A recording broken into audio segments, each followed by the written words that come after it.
എല്ലാവർക്കും നമ്മുടെ പുതിയ വീഡിയോയിലേക്ക് സ്വാഗതം. നമ്മളിൻ്റെ വീഡിയോയിൽ കേരളത്തിൽ സർക്കാരിന് കീഴിൽ ലേറ്റസ്റ്റ് ആയിട്ട് വന്നിട്ടുള്ള അവസരങ്ങളെ പറ്റിയാണ് പറയുന്നത്. വീഡിയോ കിടക്കുന്നതിന് മുന്നേ നമ്മളുടെ ചാനൽ കാണുന്നവർ ചാനൽ സബ്സ്ക്രൈബ് ചെയ്തേക്കുക. അതുപോലെ തന്നെ വീഡിയോ ഇഷ്ടപ്പെട്ടിട്ടുണ്ടെങ്കിൽ വീഡിയോ ലൈക്ക് ചെയ്യുക, വീഡിയോ മാക്സിമം ഷെയറും കൂടെ ചെയ്തേക്കുക.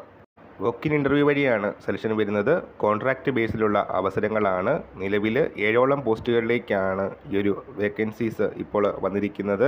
സോ മാർച്ച് 3-ാം തീയതി വോക്കിൻ ഇൻ്റർവ്യൂ നടക്കുന്നത് ഏതൊക്കെ പോസ്റ്റുകളിലാണെന്ന് നോക്കാം. മാർച്ച് 3-ാം തീയതി സ്റ്റാഫ് നേഴ്സ് വേക്കൻസിക്കുള്ള വോക്കിൻ ഇൻ്റർവ്യൂ നടക്കുന്നുണ്ട്. GNM BSc നേഴ്സിംഗ് ഉള്ളവർക്ക് അപ്ലൈ ചെയ്യാം. നേഴ്സിംഗ് സഹായിക്ക് ANM ആണ് ക്വാളിഫിക്കേഷനായിട്ട് പറയുന്നത്. Lab technician DMLT BSc MLT ഉള്ളവർക്ക് അപ്ലൈ ചെയ്യാം. അതുപോലെ ഫിസിയോതെറാപ്പിസ്റ്റ് വേക്കൻസിക്ക് വോക്കിൻ ഇൻ്റർവ്യൂ അന്നേ ദിവസം നടക്കുന്നുണ്ട്. BPTCTയും RCI രജിസ്ട്രേഷനുമാണ് ക്വാളിഫിക്കേഷനായിട്ട് പറയുന്നത്.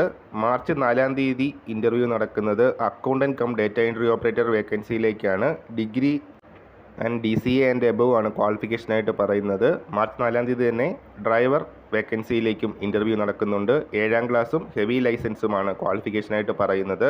മാർച്ച് 5-ാം തീയതിയാണ് ക്ലീനിങ് സ്റ്റാഫ് വേക്കൻസിയിലേക്കുള്ള വോക്കിൻ ഇൻ്റർവ്യൂ വരുന്നത്. 7ാം ക്ലാസ് പാസും ഹോസ്പിറ്റൽ ഡ്യൂട്ടി എക്സ്പീരിയൻസുമാണ് ക്വാളിഫിക്കേഷൻ. പത്തനംതിട്ട ജില്ലയിൽ മല്ലപ്പള്ളി താലൂക്ക് ആശുപത്രിയിലാണ് വേക്കൻസീസ് വന്നിരിക്കുന്നത്. സോ ഈ കാഴ്ച നമ്മൾ ഇന്നത്തെ പുതിയ വീഡിയോയുമായിട്ട് ഉടനെ കാണാം.